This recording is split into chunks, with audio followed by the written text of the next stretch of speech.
Warren, it was a true improviser. There was only a few of them, and most of them came from that group. Chet was a true improviser. Never repeated. I never heard Warren Marsh repeat a lick. Yeah, me too. I was just astounded by his ability to really improvise, Yeah, and take chances and do things like that. And all the Tristano students could do that, man. It had something to do with his process, I guess. You know, I'm still heavily influenced by him. yeah, well, there was, I think what Lee told me that was very interesting about that when I asked him about that is Lee said that Lennie had a particular um, pedagogical pedagogical genius in being able to teach every student according to their individual strengths and needs. Right. Like for instance, he said Warren was already a good piano player, so he related a lot to what was there on the piano, and Uh, Tristano would use the piano uh, heavily in his lessons with Warren. With Lee, Lee was more into lyricism and the singing part, and he showed him the necessary theoretical stuff, but he didn't go as in depth with that aspects of things as he did with Warren. And then he found Lee's strengths and would cultivate those strengths, and also work on the areas that he could be stronger. yeah, yeah. And that's what Lee said about that. Well, that's what a teacher's supposed to do. Not supposed to. You don't want. I don't want anybody to sound like me. Yeah, well, Lee also said a funny thing about that. He said, those two, he said, Lennie and Warren were so wiggy. That was the word he used. He said they were the wiggiest cats I ever met. He said they were so smart. I wasn't nearly as smart as those guys. They were, how Lee could be self-effacing about that type of thing. He said, Yeah. man, I'm not dumb. He told me that, I'm not, but next to those guys, they were true wigs. That's how he put it. And that was I once asked Lee, this is when when you're 16, 17, when I started to know him and really bug him a lot. I said, how do you do it?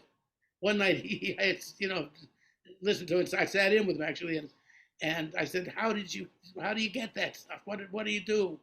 And he said to me the really beautiful thing. He said, music to me has always been a note to note thing. So if you understand why each note has a need to go to the next one and why in the big sense, then when you're actually improvising, that will translate into your unconscious. But the main premise is music is a note to note thing. And Phil's response to that question was, "Well, you go up for a while and you go down for a while." yeah, right. That's what happens. How did you originally when I knew you, it was in the 70s when you were playing a lot with Lee. You guys had a great duo that I got to sit in occasionally with. And you know, what's could you give us a little of your story with Lee, like how you cats met? And I know I, you were familiar with him before and everything, but I will. I'll be right back. okay. In the meantime, George can tell us his side of it. Next, no, Yeah. Well, look, I mean, if you're wondering how I got to know about Hal Galper, I was introduced to his group with the Breckers. Speak Like a Single Voice was one of my favorite albums. And when I was doing, I was trying to be a drummer in Boston, and I was at the New England Conservatory, but I also did some radio.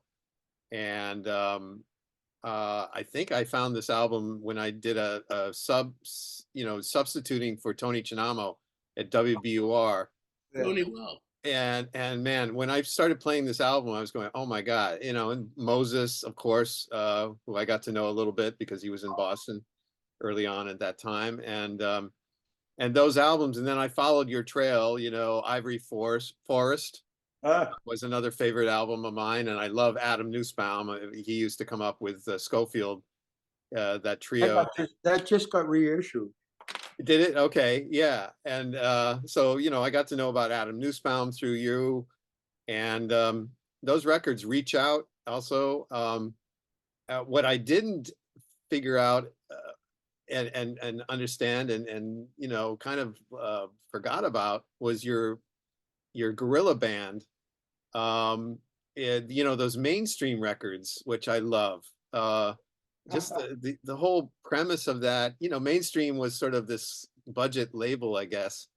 But at least, man, they captured a lot of good musicians at that time that probably weren't going to be, you know, documented by other labels. One of the most Bob fertile Shad. periods in jazz was in that period. One of the most fertile. My first two albums were funk albums. Right. Well, but loose funk. I Yeah. mean, you know. And you know what? I'm back playing funk again. Yeah. I am. That's great. That was my favorite funk band. I had just gotten back from Europe for my first tour with Chet, and that was in 1975. You guys were playing Sunday nights at Sweet Basil.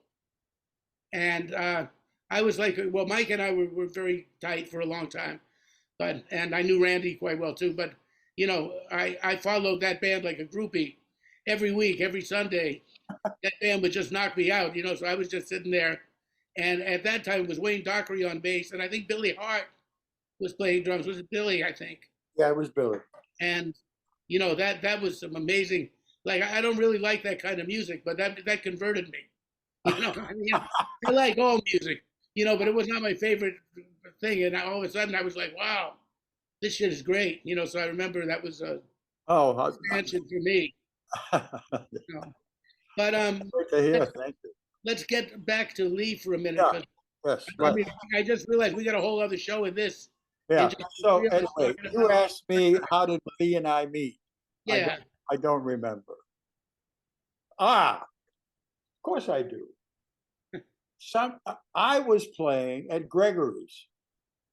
Right, which Gregory's was on the Upper East Side. It was like basically a dating bar. 69th and 3rd, if I remember it correct. That's where it was. And I was also playing duo there with Victor Gaskin. Yeah, I heard you there. Which I have a question to George about, because he's got I have a note on that. So I think she hired Lee to come and play with me, duo, and we ended up playing there 9 months. And did you have one little, or it was just duo? Yep, just duo, night after night after night. It was one of the most amazing experiences playing with him. Were you playing on a real piano, or were you? I was playing on a pretty good. I was playing on a Baldwin Acrosonic, which is in the day was pretty good for a not grand, you know. Right. And Gregory's it was playable. I could have fun on it. Yeah. Gregory's was. Go ahead. Wait a minute, George. Didn't you send me tracks of that? Yeah, there's a couple of things from Gregory's. I was just going to point that out. I did send you, I think, one of them. You sent me 12 or 8 or 12 tracks. Right. Yeah. Right. Let me see if I can find that again, because I like it was one night. You know. But Gregory's had a piano bar. It looked like the old-fashioned thing where people would actually sit around it and sing, like in those old style piano bars. It was like a circular type of thing. And I played Gregory's on a couple of occasions. One occasion, I played a couple nights a week with Brooks Kerr and Sonny Greer. With Sonny Greer, oh my God. One of the freest drummers I ever heard. Absolutely, man. He was like so modern.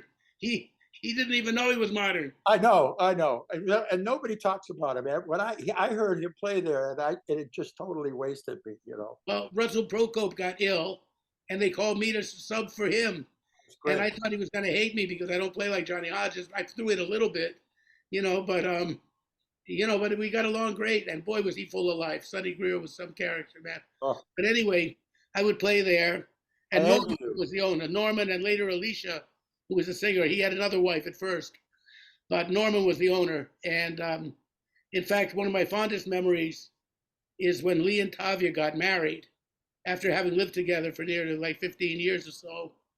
Lee had a regular gig at Gregory's with Dick Katz and Wilbur Little, a trio. And he called me to sub for him. He said, can you take my gig on Wednesday night because I'm getting married? I said, Sure, I'd be honored. So after the gig, and this was one of my most wonderful memories with Lee. This is in the, I think, late 70s, early 80s. He came in with Tavia, and they just got married at City Hall, simple ceremony, all that. He said, so they came to Gregory's to celebrate. And so they listened to me play with his trio. And then in between sets, Lee put his arms around both of us, and he said, I love both of you. And that touched me so strongly. That was a beautiful night. The only drag about that gig was she had to sing a couple of tunes with you. Alicia had to sing, yes, and there was, one tune. She kind of sang in Eliza Minnelli type of style. That was what she did. I never could put a quote around that. Yeah, well, I mean, she was that style, whatever it was.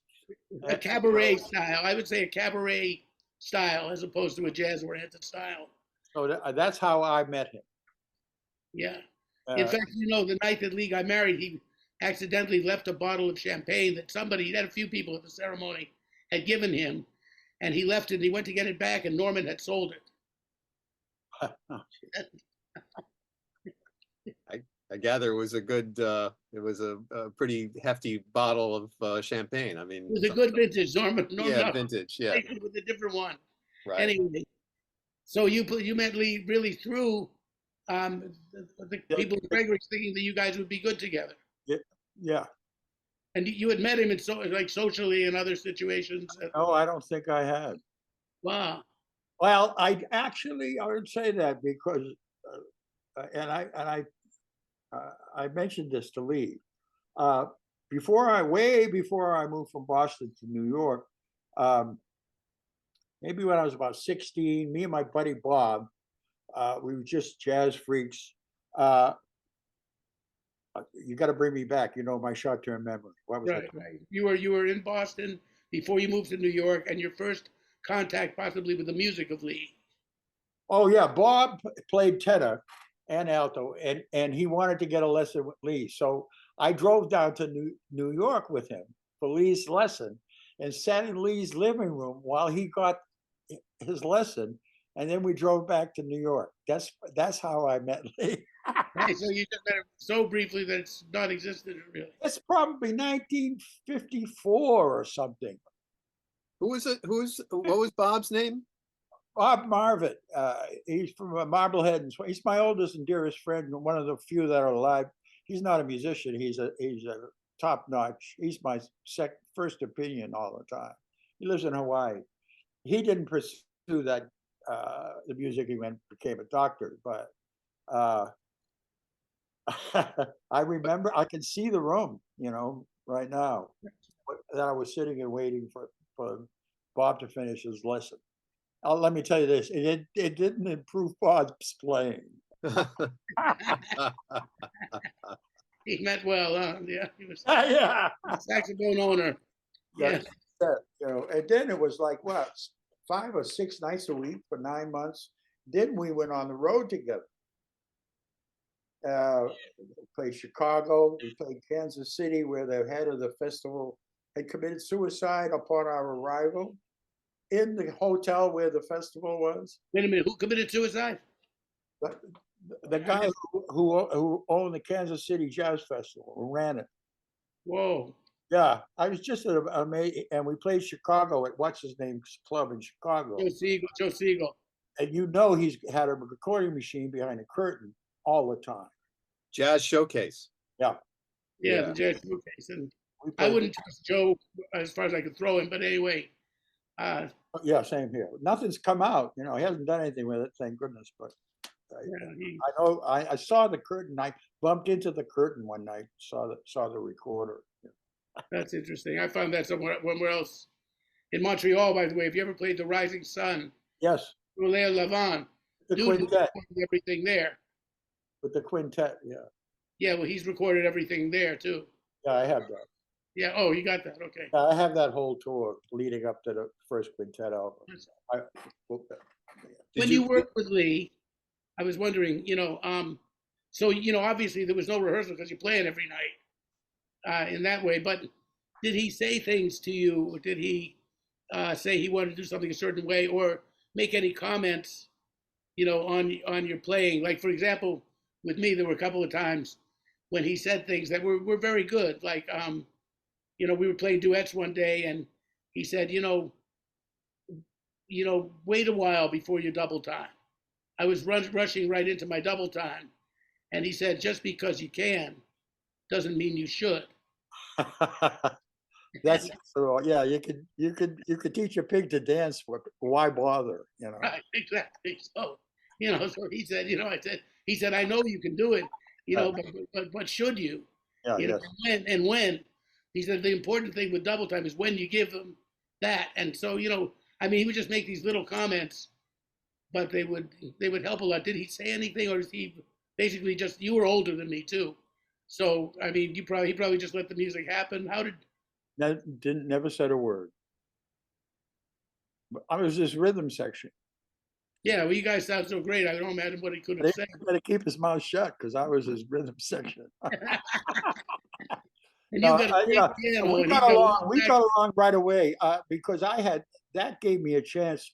He's the only duo experience that I've ever had. I was terrible with Phil. Was terrible with Chet. The only thing that competed was the solo tunes I did with Dizzy for a week every night. But it gave me a chance to work on different kinds of comping, and you could hear it on the record. I ended up really growing on that gig because I found all these ways to be a rhythm section, without interfering. We discussed the music together. We developed this thing we called a float because we were questioning the validity of stating the tempo clearly with what we're doing or not. Are we going to be also not only time players but time keepers? And I had this same discussion with Barry Harris, and we came out on the same sides on this. So we decided we wanted to be timekeepers. So we just kept the time internal, and we called it the float. We would do the float. Everything was elastic, is what you're saying. And it was always just about to fall apart, and never did. It was on edge of your seat playing. Yeah. Yeah, I've had that experience too. Amazing. Huh? I've had that experience too with Lee. It's just amazing. So I think that's the only thing we discussed. I think we were of like minds. I think I had a very similar kind of thing. And the funny thing is, once you play that way, it carries over to the way you play with everybody. Yeah, I learned a lot. It was, like I said, 9 months with a master. My God, Yeah, that was the I thing. didn't learn something. There's something wrong with me. Well, why did it only last 9 months? What happened after that? Just went different directions. Lee had another, rhythm section to play with, or Maybe Lee became a Scientologist. I think. We did. He did. We did. I don't remember. I actually could look up when we did the duo date. I could probably look that up for you. Yeah. It's not that important. I think we probably came back off the road and somebody else had the gig at Gregory's, and basically, right. We didn't pursue the matter further. That's most likely what happened. Right. Yeah. We did some gigs in New York, but I think with rhythm section and upstate New York and in town, Schenectady. I've got you playing in a quartet at the Someday Lounge with Frank Jersey. With Dave Shapiro, actually. Yes, and who was on drums? Joe Chambers. It might have been. Or on, there's another tape of quartet with Joe Chambers playing on it. No, it was a white drummer. Frank Luther. Yeah, that sounds familiar. Frank was bass player. These cassettes were not always marked so well, and then Lee didn't really announce things so well either. Yeah. Because I have 2 cassettes of duos of you at Gregory's. Really? Which I thought I had sent both of those sessions to you. Hold on. Let me. it's been a while, and then I've got you at Strikers with what I kind of guessed it was Shapiro and you, um, but it was electric piano at Strikers. I don't have that. Yeah, Well, Strikers I'm didn't just have- guessing it's you. Because it's around that period. Who It was also it? could have been Harold Danko. Yeah, it And, could have I been. mean, Probably. there, because I never played electric piano with. yeah, I think it was Harold Danko. Okay, all right. Well, that's good to know. Harold played there with Chet, and Yeah. Dave was the bass player, and I was on that band. The Sunday Lounge, yes, that's with Frank. Let me see if I can get this better here. Yeah, Galper, Frank Luther, and Joe Chambers. Yeah, I have 10 tunes from Gregory's. That's it. Okay, well, I'll have to get you the other date. That would be fabulous. Yeah, so, and I also have the cassette of the recording session. I guess this is what Lee ended up with, to check, make sure Windows recording session. The what? Well, it's just the exactly what was put out. So it's not like you guys had alternate takes or We never did. Yeah. maybe you might have had one or two tracks that didn't make it on the LP. I'd But love it. Yes. For the sake of archiving. Yes. Okay, all right. You know, a So- drummer that played a lot with Dave Shapiro, that may have played with Lee, was Danny DiPietro. Petro. From Nyack. Yeah, he had the club there. They had the club there, the office, right? Yeah, played there a lot. And he and Dave would play together sometimes. I remember they did that. So I don't know if Dave got Lee a drummer for that. It could have been Jimmy Madison. Two, right. Joe Chambers was on one of those. Well, I know that on the Frank Luther one, Yeah. I think it was Joe Chambers, but I think the other one could very well have been Jimmy Madison, because he and Dave were playing a lot together then too. Both with Lee, I don't remember playing with Jimmy. yeah, both with Lee and with Chet. So I don't know, but nevertheless, back to Lee, that's a wonderful thing. What did you call that way of playing on the edge there? The float. The float. Yeah, and I was saying that, that I think that it taught, one to take chances. Just that idea of being always open to trying to play. I've told this story before, but when Lee sent me to Lennie, and Lee sent me two places in my life that I didn't want to go. Well, that I ended up kind of happy that I didn't go there. In one case, it was completely 100% happy I didn't go there.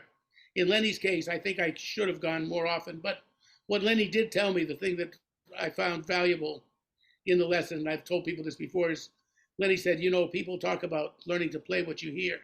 And it's very similar to what Hal has said too. You already play what you can hear.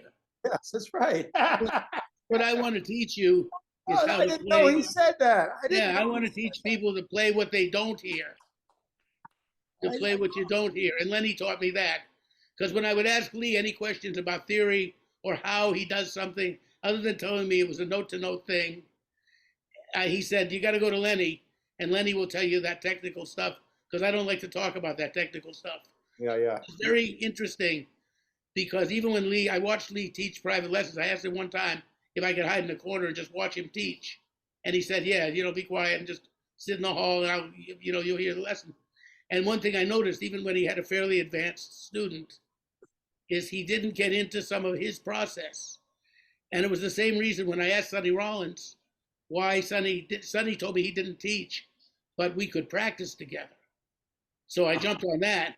But he did not want to consider himself a teacher. And I said, by the way, why don't you teach? Because, by the way, you're teaching now. He said, I don't like to examine my process because maybe I won't be able to do it anymore. So, that was something. But, so we have that,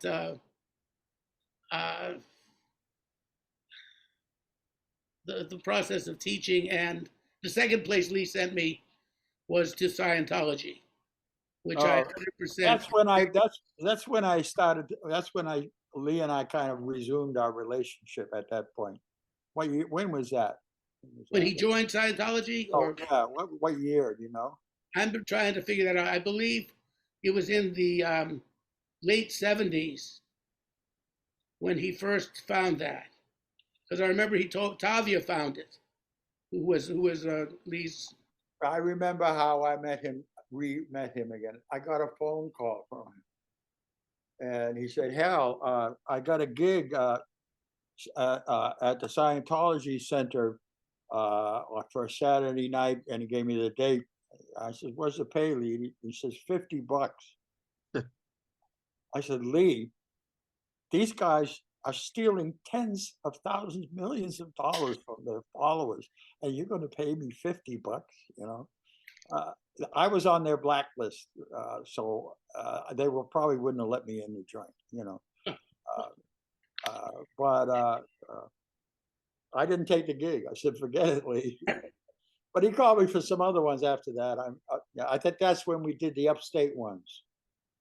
Okay, well, this was in the early 80s, I think. I had moved to Canada. I moved to Canada in 1983. And so this might have been 1981, 82, somewhere around there. And Lee told me, "Bob, you have to check this out." And he showed me the book, The Dianetics. And I had already been through that with being on the band with Harold Danko, who was a Scientologist with Konitz. And I used to tell people that, well, this band is basically Scientologists and junkies. And after the gig, I go, who do I want to hang out with? I think I'll hang with the junkies. Yeah. I didn't indulge in either one, but it was. Oh, I remember the meeting. I remember the meeting now. He came up to me and he said, "Hi, Hal. That's called a transaction." I said, "Not yet." Lee said this. Yeah. He said, "That's called a transaction." Yes. It's not a transaction until I say hi back. You know what That's true. Well, he thought that I needed it. Lee said, "You really should go and check it out." And out of respect for him, even though, I'd been preached to a little bit by Harold, and I'd actually gone one time to be audited, not audited, to take their personality profile. They would grab you in the street near Washington Square Park and take you into their place on Fifth Avenue. I had personal experience with brainwashing. So my older brother was brainwashed by a cult. So I understood the techniques involved way before, the general public got any idea, So that's why they hated me at Scientology. I imagine they would. Well, they would anyway because you have a strong personality. Huh? You're a strong personality, and you wouldn't want to be you against them, The sad part of that, though, was I was very, very close to Lee. We had a lot of beautiful times. I'd go and practice frequently at his pad with him. We'd play for hours. Take Jingo, his dog, who was named Jingo Weinhard. We'd take him to the park for a walk and just talk about life and talk about everything. When Lee's father died, he was separated from Tavi at the time, and he called up me and my first wife and just wanted to know if we'd like to come over and we make him dinner and hang out with him. And he just gotten back from a funeral. It was either his father or mother. So, we had a very close relationship. But then when he became a Scientologist, and when I told him, "Lee, I check out anything you tell me and this and that, but this was just something that I don't relate to this." He never proselytized to me about it, which was, we just never discussed it. No, he didn't proselytize to me, but he just, it was a caring, like if you care about somebody and you think something's helping you, then I guess you want him to check it out, so he didn't. But you know how I knew he was out of it?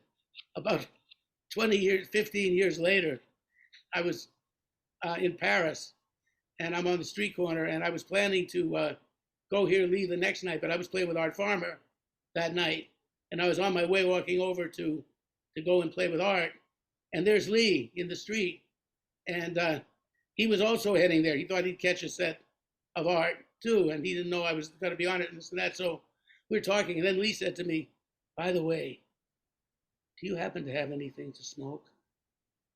And I said, "What?" I said, "Scientologists, you don't do that stuff. I know you don't do that stuff." He said, "I know." He said, "But, I find on the road and stuff, it's like the only thing that does it. I've never been a drinker, and you get wound up when you're playing, and you know how it is." And I said, "Sure, I know how it is. How much do you want?" And, I mean, a pocket full of it, I mean? So, Yeah. so I said, "I think he's getting," I said, "What about the Scientology?" And then he just said, "Yeah, well." Yeah, it broke him. Yeah, well, Tavia left a tab of something like 80 grand for auditing. Yeah. It was absolutely ridiculous, and Sorry, let's move on. yes. I just want to say that Lee, I don't feel like Lee was ever fully in the whole thing behind Scientology. Probably not. I think he grabbed some of the teaching methods that he absorbed into his own teaching. The 10 points. I think this is something that he came up with. There are recruitment cassettes that he had in his collection, in his archive, which are a little creepy. And he was on the cover of Celebrity, which was the Scientology magazine. You got to see this cover. Strongly Oh, Jesus. Yeah. He went down to the retreat in Florida, Right. and he was right next to Karen Black Right. at the retreat. In fact, the line on "It's You or No One," Lee brought, by the way, he didn't bring his horn, but he brought a staff of music paper, a bunch of music paper, and he wrote 4 or 5 lines when he was down there, including the line called "It's You" that we recorded on our record together. But he was 100% in. I'll tell you why. I mean, that he told me once that he was being audited 4 hours a day, 5 days a week. Oh my God. He said, "I wish I was playing my horn. I really I was playing my horn for those hours." I said, "I wish you were too." Bob, I really don't want to talk about this. Yeah. Okay. All right. Yeah. Okay. Let's switch the subject. All right. Yeah. Yeah. I mean, that's a bad part for Gene, for Lee. And he came out of it. He was. He was more curmudgeon, the curmudgeon in the days. When that came back, I was happy. Yeah. When the curmudgeon resurfaced, I said, "Good, he's out of that." Hal, let me ask you. The recording, your recording on Windows was around the fall of 1975, but that's just around the time when Lee started to play with his no net. Did you ever get a chance to play in the no net? No, but you sent me a rehearsal. No. I have the cassette of the tracks from Windows, and it says it was recorded in November of 1975. Yes, but I also have a rehearsal of his nonet. Okay, so maybe I sent that to you to ask you if you were the pianist. No, I wasn't. Okay, all right, but you never played because I don't remember doing it, and I haven't gone back and listened to it. I've been going over them. I have probably 300 bootlegs that document my career, and another 100 yet to be digitized from 1958 onward to now. So I'm re-listening to them because I realized especially on my recordings, when I was listening to them, I was just listening to myself. I never listened to anybody else on my records. I always listen to myself. So I'm going everything that I have that I'm on, so I can listen to a bass player and a drummer and the horns. I haven't got to that one yet. Yeah, well, I wanted to, I sent a copy to Jimmy Madison because he was the first drummer that Lee was using, and they probably, their debut was at, I want to say maybe Strikers, they, all squeezed in there. This was around June of 1975. You have me at Strikers with him, because I don't think I have that. Yeah, so that's still, I can probably talk to John Eckert and see if he has any memory of that. Well, also at Strikers, which is where that band played most of the time, I'm sure they did some other gigs. Yeah. I don't even really, I guess there was a pianist on it, but they had no piano at Strikers. So it would have been electric piano. Right. And but so you're thinking more like Harold Danko or yeah, Ben Arnoff, maybe, you It could know? have been better, but yeah, I know that he and Lee were playing a lot together at that time, Right, right, right. and Um, yeah. But Hal also, we've also, connected on a few other earlier recordings of you with the Herb Pomeroy band from 1961. I shockingly, I had no idea they were featuring me so much. Uh, Right. Well, well, I just re-listened to that about 3 months ago. I was shocked, you know. so it verifies that that was you and not Ray Santisi. That's for sure. Fantastic. Yeah. I had my second jazz lesson just before I went to school. I had 2 lessons with Ray Santisi because the club was right across the street from the school I was going. And the second lesson, he said, "Forget it, kid. You'll never play." 5 years later, I had the Monday night gigs with Gene DeStacio. I had Tuesdays and Thursdays with the big band, the weekend with Barney's band. 5 years later, I had his gig. Right. I totally forgot about him telling me that. He comes up to me one night and he says, "Hal, do you remember?" Wow, that's great that he even admit that. I love Ray. I love Ray, man. Yeah. Well, that was the band with Sam Rivers. So Yep. that's, Yeah. your connection to Sam. Yeah, I get to hear him. Yeah. Right, right. Okay. And we, thank God we got these recordings because it's for years it was a mystery. Why weren't there any, early Sam Rivers recordings in Boston? And with Tony Williams. That was the other thing that I always was wondering about. Yeah, I've got one thing, but I'm not even supposed to tell you I have it. It's Sam's quartet at the Baltimore Jazz Society, with Steve Ellington on drums and the bass player that was on the album with Sam. Then it's Sam. We're going off subject anyway. Yeah. Sam had stage fright. That's one of the reasons he didn't get along well on Miles's band, because it was overcoming it. But on this, he's relaxed and playful, and a lot of people haven't heard him like that. And I have another quartet with Tony at the Vanguard with Sam. The same thing, really playful. Like there's just he was wow. for 6 years. I played with Sam 6 years. Chick told me also that he was in a quartet of Sam's with John Neves and Bobby Ward. Yes. He said Bobby that Bobby was just died. that around. Bobby just died. Bobby just died last year. I know. He made his only 2 records. Well, he made one with Ken McIntyre, but he made his only 2 straight ahead records with me. Oh. So, on Xanadu, yeah. There's Yeah. a trio with Rufus Reid and a quintet with Ray Drummond and Albert Daly and Bobby and me. He's there right now. Is that Lee tuning in? Oh, yeah, that's Lee. Yeah, that's Lee says, "For crying out loud, what are you motherfuckers doing?" It's the kind of noises that he might. So basically, we have now the book. Here's something about the book that you sent me. A lot of that stuff is in my handwriting. Yeah. So there was a period where Lee was sort of asking questions. Maybe he wanted to be more harmonically, aware on the piano. It wasn't just piano. Well, it was piano and theory. I also gave him pentatonic theory, which he had to have been coming by my pad on 29th Street, for this. He didn't get that in one day. You know what I mean? Right. So I got it in one night. You stayed over my house when we were playing with Chet together, and we're in a situation where you weren't staying at home for a night, and you spent the night at my house, and we stayed up all night, and I learned everything I ever knew almost about pentatonics. I think Tom Harrell and Mike Brecker showed me the rest, but I think you were a comprehensive course in one evening in pentatonics, man. You were a great teacher. I mean, I learned so much that night. We stayed up till about 9 in the morning with pentatonics, and I had a basement apartment where I could play softly, so without bugging the neighbors. So we did that. I remember, I'll never forget that night. It was fun.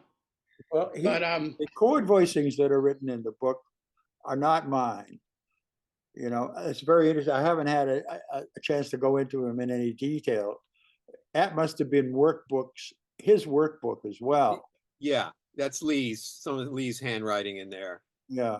And him going through, he was a very dedicated, studious, like he wouldn't talk about that so much, but man, as I've been going through all his worksheets, there's these other like cards, these like not 3x5, but even bigger, like 6x8 cards, and there are 100 of them with all sorts of scales, and he would go over the same changes again, and he would write out lines that he was working on. I think it's amazing. He took a course with Hal Overton at Juilliard as well, in either Bartok or something like that. I mean, he was studying with Hal Overton. I didn't know that. Yeah. Yeah, he was teaching something there, because I remember a period when I was asking Lee what he was getting from that, and certain things. Sonny Rollins was also taking a course in Stravinsky, he said, at the also from Hal Overton, who taught a lot of people. Well, I know that Lee also probably studied with Jimmy Giuffre for a bit, because there's a book that says Jimmy Giuffre, the notebooks. And this might have been sort of in the 50s, like the late 50s era. And, Lee probably always felt like he could try to arrange something, but he never fully arranged, put out a chart, even with a no net. If it was a chart that Lee put together, was like a unison line, right? He made everybody play unison over some solo, a Warren Marsh solo or something of his own. Brez or Bird, yeah. Yeah, but he never did a full out, flushed out with harmony and things like that. Who wrote the nonet? Well, that was mostly Cy Johnson. Kenny Berger wrote a little bit. Kenny Berger, Bill Kirshner did a couple of charts. The trombone, Jimmy Knepper also contributed a few charts. But it was mostly Cy Johnson. And we ended up with, in Lee's archive, about 20 or 25, original Cy Johnson charts for that band. And so you can imagine that maybe half of them were played. Are you archiving this stuff? Well, look, I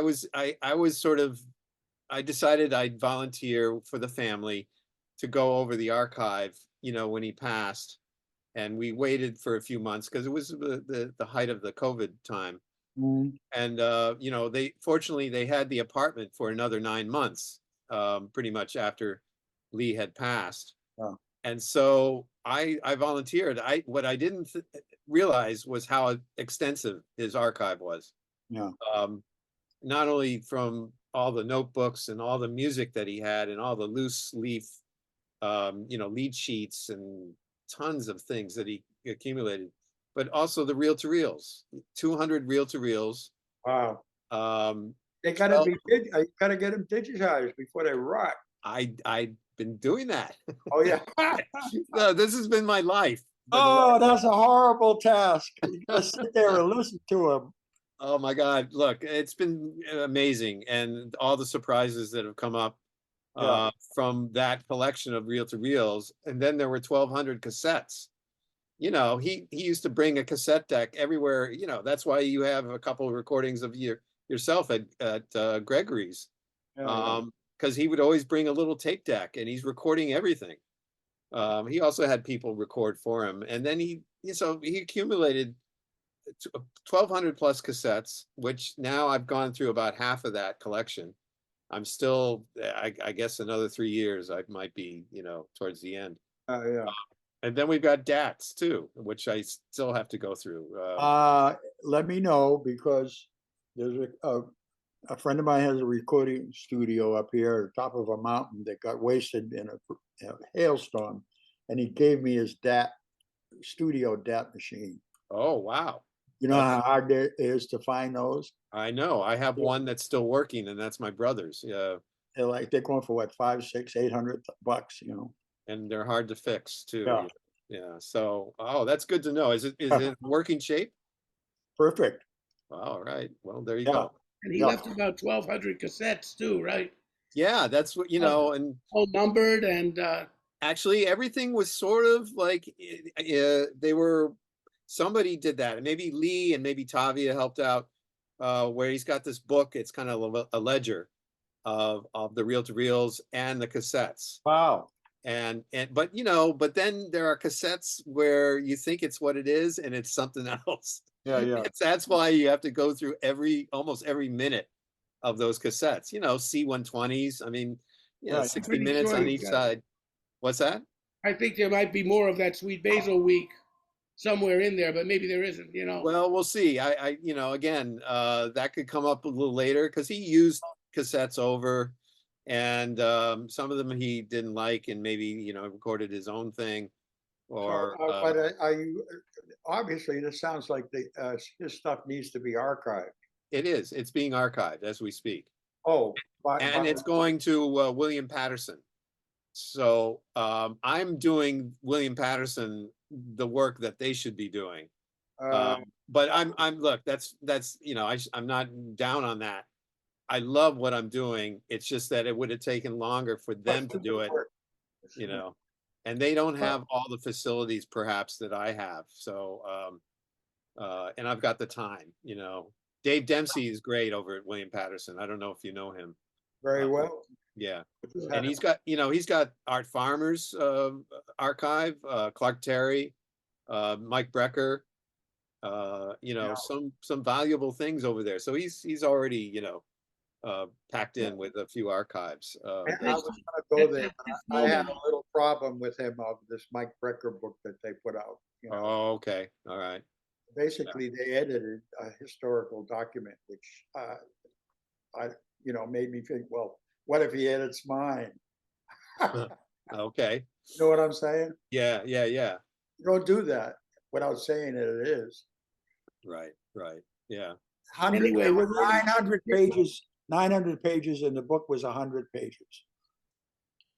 Say that again. There are Mike had 900 pages of notebooks. Right. And the book they put out is 100 pages. Okay. They edited. A historical document. To me. So you're saying they added a few pages. Away. No, they selected what they thought would. Oh, I see what you're saying. Oh, I get it. Yeah. Anyway, listen, we've got to talk to Geraldine. Okay. And, you know, I'm curious about that. Also, I'd like to talk a little bit. George, perhaps we could speak. I need to ask you about any contact you had with WGBH. Sure. I can talk to you about that. My first public performance was in 58 when Father O'Connor had the Sunday afternoon show. Okay. And I was on the first Berklee College jazz band. I have the record. Those guys? Huh? Jazz in the Classroom. Jazz in the Classroom. And I have a picture of it too. Was that Jimmy Wilshire and Gordon Brisker and those guys? Everybody, all my old schoolmates. Yeah. You were in that class? Yep. With those guys. Anyway, we're going to talk to Geraldine Marsh. Let's bring her on. All right, let's do it. You know, also like to discuss a little bit later some of the economic struggles that Lee went through at different phases in his life. You know, like most musicians do.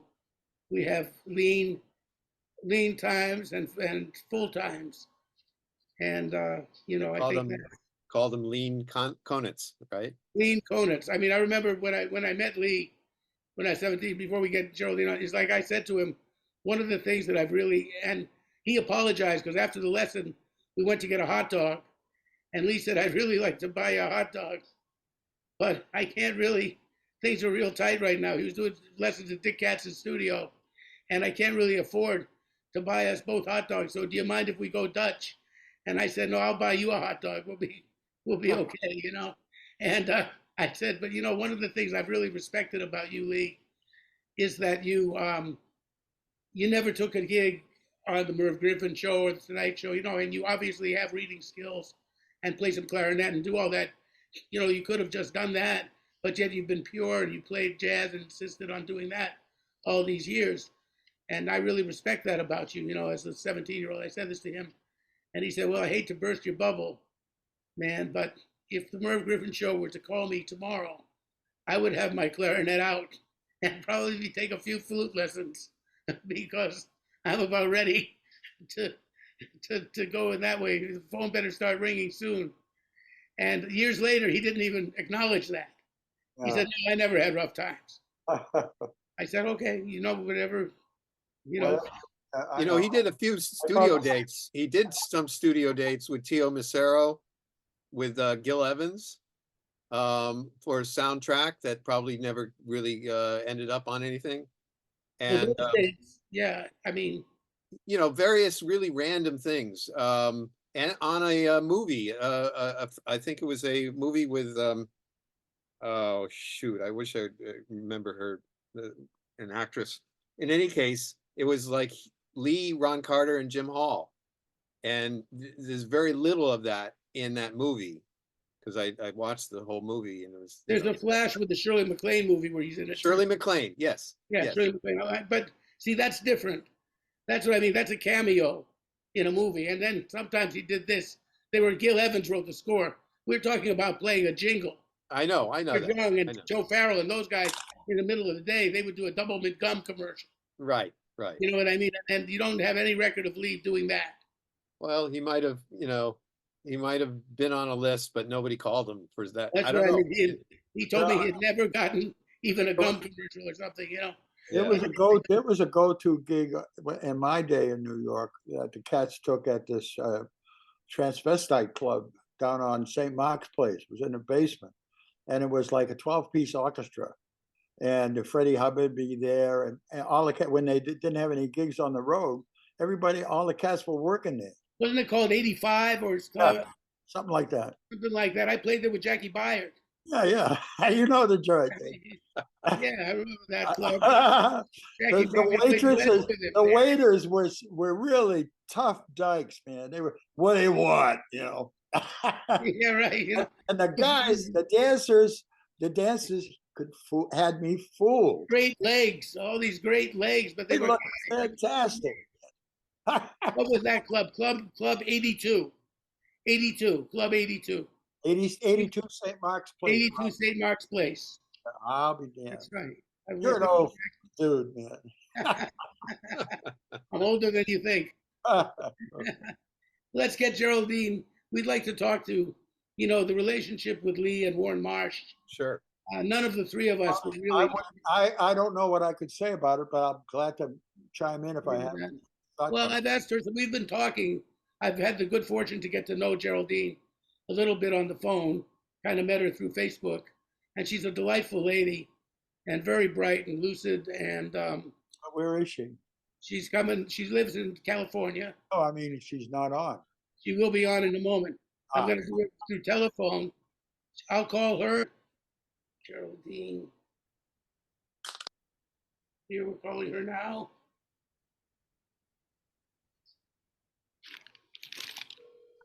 Hello.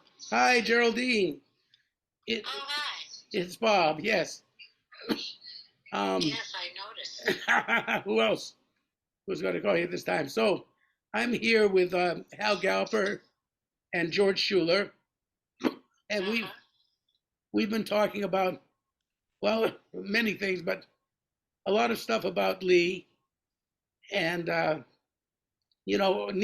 of us, of the three of us, excuse me, were at all, privy to the relationship with Warren and Lee.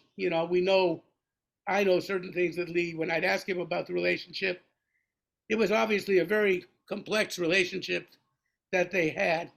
For those of you who don't know, I did announce you earlier, but this is Geraldine Marsh, who was the wife of Warren Marsh, the great Warren Marsh, and still is. I guess you still are. Yeah, I don't know how you put, how one phrases that, but you've solved that for me. Um, and Warren and Lee had a very complex friendship. Um, and I just wanted to know, you and I have talked a little bit about that. Your impression of Lee. I remember you were telling me you found him, to be a very nice and generous type of cat. Could you tell us a little bit about your relationship with Lee and Warren's relationship with Lee and uh, that type of you know this subject?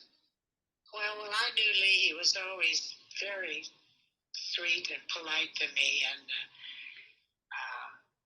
he did that tribute with Gary Foster for Warren, and I went there, and he was just as nice as he could be.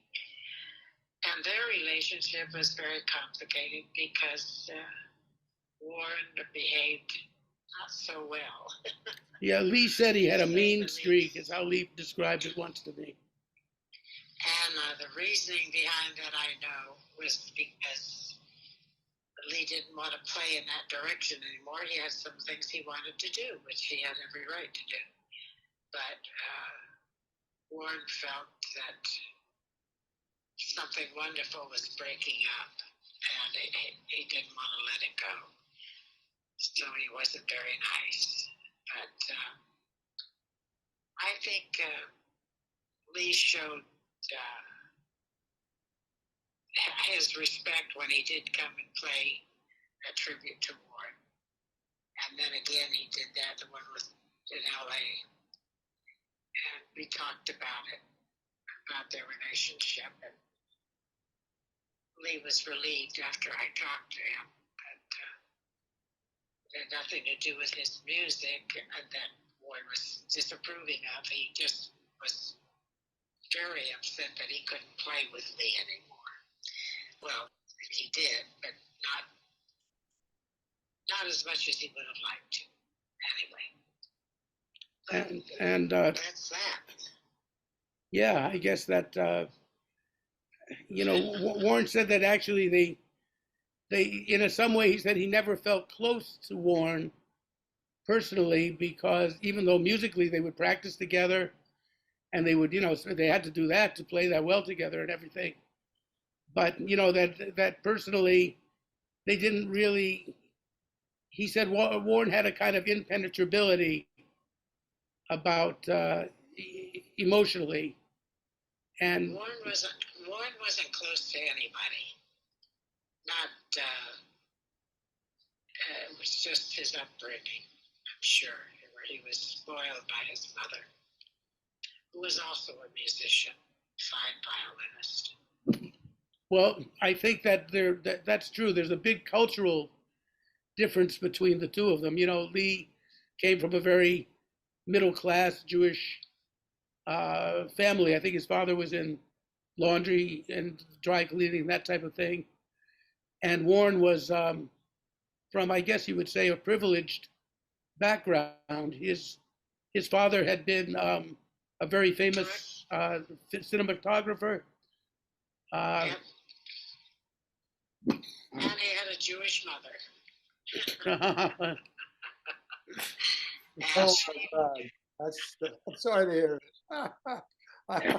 I think we know the syndrome. And yes, that was.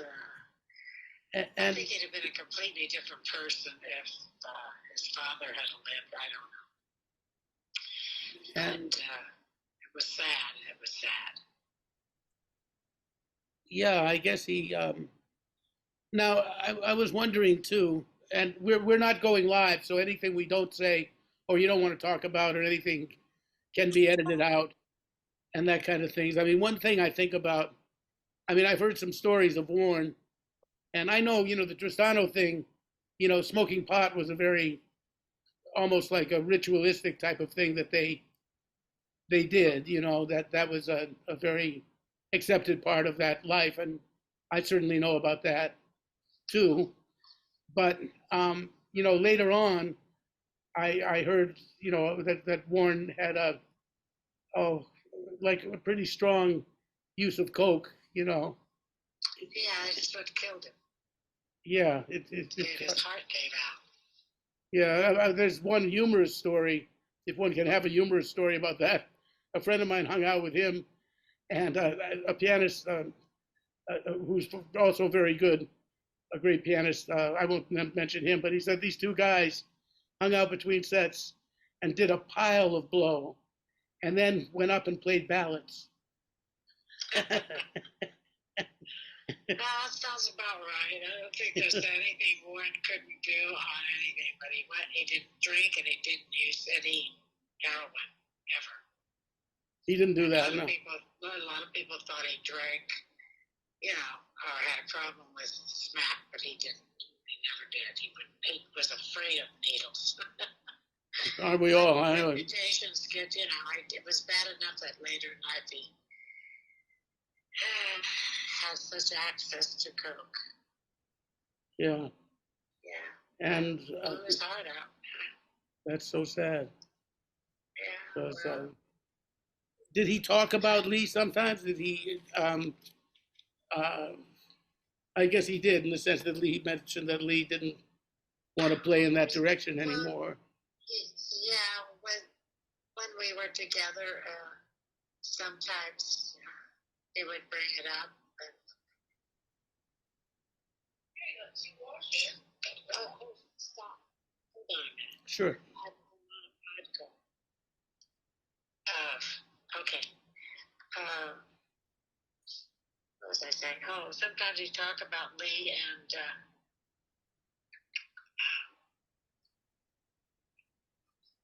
my caregiver just came in. Yes. Hold on a second. Sure.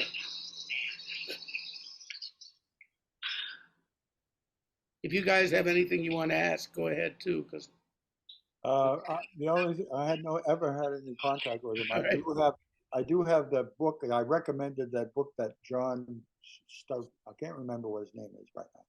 I have it recommended on my page. an unsung cat. Him studying with him, and I thought it was a excellent book. I don't know if you agree with me or not.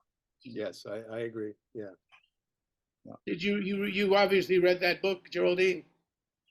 Yeah, Branford Marsalis came up to Santa Cruz with me, and we to get information for the book, and it was Branford Marsalis who named the book. He didn't know it, but that's where the title comes from, because that's what Branford said, the unsung cat. It's a good way to put it. Yeah. Wow, I didn't realize that. So, you know, what are you going to do?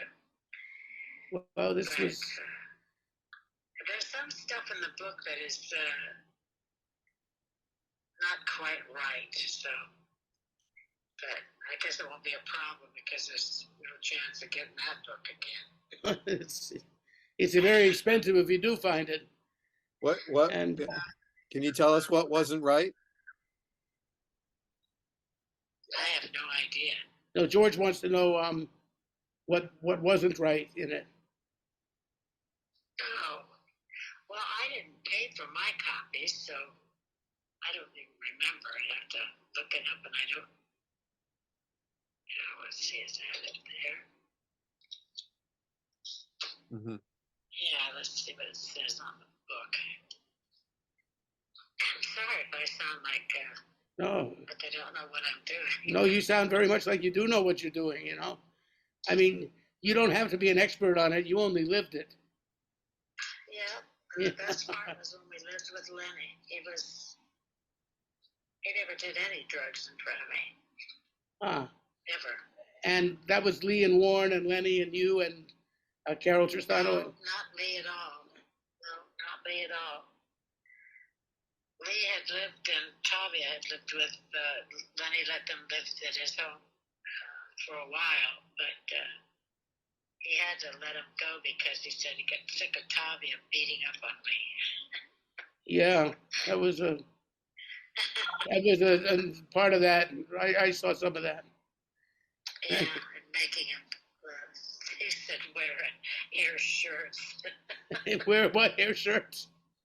My sister said Tavia made him wear hair shirts, and I think she said he did the sheets. She did the sheets the same way. What did he mean by that? Well, anything to make Lee uncomfortable. I see. Yeah, she did do that. Anyway, she was a strange woman. We went to see her one night. We went to see Lee when he was in Carmel Valley, and she jumped in a tub of hot water and stayed there. Yeah, she and she let him into Scientology also. And Yeah. I had a strange thing with her once too. That I was starting to go on the road with Walter Davis Jr. and I figured I'd call Lee up, and Tavia had been doing his booking, so I figured I'll just ask Tavia some places that I might want to play. And Lee was always free with me. He'd given me a couple of gigs, told me to call certain people, told me to call Joachim Berendt in Europe and this kind of thing. So I called, and Tavia's like, "I'm not talking to you. I shouldn't even hang up the phone." What was wrong with her? Something. I have no idea. I think she was bipolar, or if they, whatever they defined it as then, I think was manic depressive. She's always on the wrong end of her bipolar. Whenever I was around, I'd never seen her straight. But when I first met her, I didn't even know anything about her. I hadn't met Warren. I was 19, San Francisco, and she was renting a room from the guy I was going with, his aunt. And that's when I first met Tommy. She was going with Miles then. Miles Davis? Yeah. No, Miles Goldberg. No, I mean, Miles Feinstein. Miles Feinstein, yes. Anyway, I think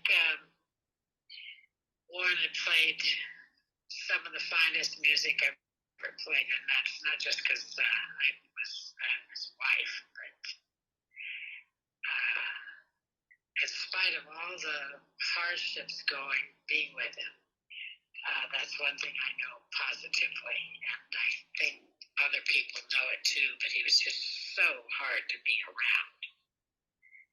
About his music,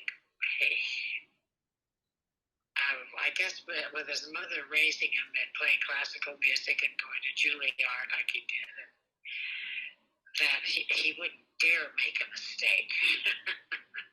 Wow. So he always had that, you better play it right with his mother. So maybe it was a good thing, I don't know. And you got to hear Lee. Would he and Lee play duets sometimes? Would you get to hear them practice together? And no, they didn't practice around me, but I went to Italy with them and played together. That was wonderful. Lee was so wonderful to us. Really? He had a beautiful apartment in Belgravia, and we didn't have anywhere to stay, so he invited us over. And then he gave us his bedroom, and he slept on the couch. I mean, he was just so sweet. Was this the mid-70s? Was this around 75, 76? Yeah, probably. I was trying to think how old the kids were. Yeah, that might be right. Because it was sort of a period where they had a reunion, and they had all sorts of gigs in Europe, mainly in Copenhagen and London. With Al Weber, was that the stuff no, with Al? That wasn't the one I was at, to Copenhagen, because we came home from Italy, from England. Actually, we were back at Lee's apartment playing some games and realized that the time change had occurred and we were going to miss the plane. So we had the cab driver speed all the way to the airport. They were holding the plane, thank God. Anyway, we got back home, but no, it must have been some other time. I don't remember everything. Yeah. Well, this was a period where Peter Ind, the bass player, was sort of, probably putting together a tour with Al Levitt, the drummer. And a lot of recordings came out from that period of late 75, 76. And what was that, Geraldine? I was going to tell you the story what Peter Ind did after Warren did the album with him. Yeah. Payment. We got a big box of Peter Ind solo albums. Warren was really mad. That's the one where he postcards, Release records, send tape. Release tape, yeah. Release tape, send And it. so he got a box of, that's his payment, his solo album, his solo Oh, playing wow. on the squirrel feeder, so it would spin around and the squirrels wouldn't get the bird seed. Oh, That's really funny. release Yeah, records, send in- tape. We It says. were in Connecticut then, on Rainbow Lake, in Ridgefield, Connecticut. And that box of stuff came. That was it. That was the payment for the Yeah. As far as I know. for the record. Yeah, Wow. why would he send him a box to sell them, I guess, and you can make some money? I don't know. I mean, but not even his own records. I mean, that's the funniest part of it. I mean, you know. Well, I started smoking again because of Peter. We were on our way from Milano to Pescara in Italy. Uh-huh. And he came over to me and he says, you know, there was no Ice Age. People just made that up. And it was real close to my face, and I knew he didn't smoke, so I asked Warren for a cigarette, and I started smoking, and he left. To keep you out of him, keep him out of your face. Yeah, and I ended up smoking, so That's funny. That's really funny. Wow.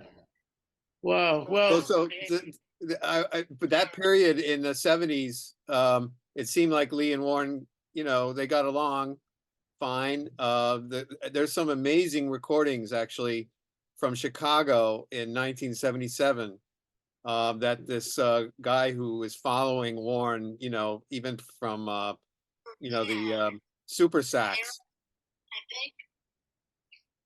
Harold Stewing. Harold Sewing, yes. That was this guy who's a super Warren fan, but he also was a big fan of Lee. And so he recorded the quartet at the showcase in Chicago, and it's something that's worthy to be put out, even though it was recorded on cassette, with Eddie DeHaas and Wilbur Campbell as the rhythm section. One thing that I know Harold told, I forget who he told, but they told me, they said they went to pick up Lee at the airport, and he had the latest CD of Warren's music. And he said Lee started to cry. He said, listen to him. Do you hear what he's doing? Do you hear what he's doing? When he was driving Lee back from the airport, coming home from wherever he was coming home. And that really moved me, because he never forgot the music.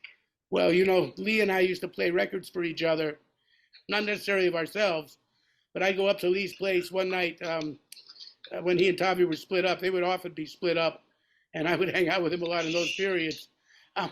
When he finished a nonette gig one night, I sat in with the nonette, and afterwards we went up to Lee's pad on 86th Street, and I played him. I would play him music that I especially liked. I turned him on to Frank Strozier and stuff like that. He hadn't been that hip to Frank Strozier. He loved that. And then I turned him on to Sonny Rollins, the Bridge record, thinking that he would like that record. And he says, that's really nice. He said he did like that. He said, but listen to this. And he played me some Warren. He said, you see, Rollins is wonderful. He said, but next to Warren, he's a bull in a china shop. He said, Warren is so graceful that, you know, that's how Lee heard it. He said, next to him, he's a bull in a china shop. I'll never forget he put it that way. And, you know, Lee, you know, even to Lee, Warren was even above Charlie Parker to him, because he felt that he improvised more than Bird had, even though Lee ended up loving Bird too. And, you know, but he mentioned that to him after Lester Young, Warren was the greatest improviser of the saxophone that he'd ever heard. Yeah, he was still analyzing Warren's solos right up to, you know, through his 80s. He had particular workshop CDs where he could slow down Warren's solo at 50% and still have the same pitch. And, you know, this is a remarkable machine that he had. I think he was always investigating Warren's solos, and and it was just endless. And I think he respected Warren as much as he did Louis Armstrong solos or Roy Eldridge, and maybe of course Bird too. So those were And the Lester Young. yeah, Lester Young, of course, yeah. So those were the five Young things. hallway. What's that? Warren put a portrait of Prince in the hallway of his down south in L.A. And I said, Warren, you signed that picture, didn't you? And he goes, yes, he loved him so much. So Yeah. he was pretending to Prince. But he told me that when he did the Metronome All Stars when he was really young, that Bird and Prince were there, and one of them, I forget which one, said to him something like, look out for that kid. It's going to Well, okay. well, Warren plays a solo on How High the Moon on that date. That's one of the most memorable solos I've ever heard. He holds himself right as strong as you can be with those cats. It's an amazing solo. Phil Chapo in Morning featured it and played it about 10 times in a row. And, I've got that solo, and it's one of the most, of any age, Warren plays completely. I think he was 22 or 23, and it's a completely mature style. And it just, do you know that one? It's an incredible solo. Yeah. And, and he was standing next to Lester Young when he did it, which makes it even more incredible. Right. That That certainly is amazing. Yeah, you should find that, Geraldine. You'd love it. For him. Yeah. If he heard that now, he would be so elated. Oh, that's just good. happy. I just wish people would just think about his music and not the sadness of his other life, Well, he was. It's just, he was a great musician. People that knew him on this. More than anything in the world, and I mean anything. Mm-hmm. And I was grateful for it because I got to hear every day. Yeah, well, you have something to be grateful for. Yes, I do. I do. I can hear that music. I play it on my computer and just go to his music that's on YouTube and stuff. I was wondering, wasn't there a documentary that was going to be made about Warren Marsh a few years ago? An Improvised Life. They were going to call it An Improvised Life. And I think KC, your son KC Marsh, started to do that, but I think he didn't get funding. What was it? Because I called him years ago about it. I just talked to Casey about that. I'm still upset that he didn't continue with that, but there's a lot of complications along the way. That's all I can say. Would it be all right if I talked to him, because I've been involved with a few documentaries myself, and I know what it takes. I think it's a real sore spot with him, and I don't want to. He'll get mad if he thinks that I told somebody to call him. Okay. He didn't have anything to do with his father. Okay. Sadly. Yeah, I had that conversation with him a while back. Yeah. Do you know how far along he was with the documentary? My youngest son, Jason, Warren told him when he was just, I think, in grammar school, he said to him, you play circles around me. And Jason has that capability. He played trumpet, right? Was his main instrument? Yeah, and it was broken, and he still won first place in school. And he's in Japan. He's been there 20-something years, and he's writing music, and he has his first little album out. Mostly electronic music, right? Yeah. Computer music? I'm a little disappointed in that, but it's his life, so,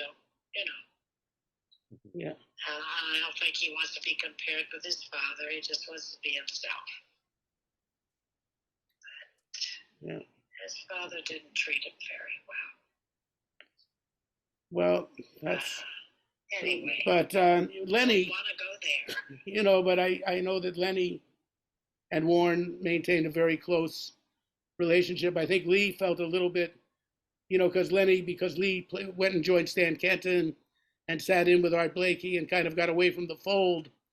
Lee went and joined Stan Kenton. I mean, he felt that they were almost like, I used to joke, I said, you guys are the Smothers Brothers of jazz. Like, Lennie liked you best, Warren, and,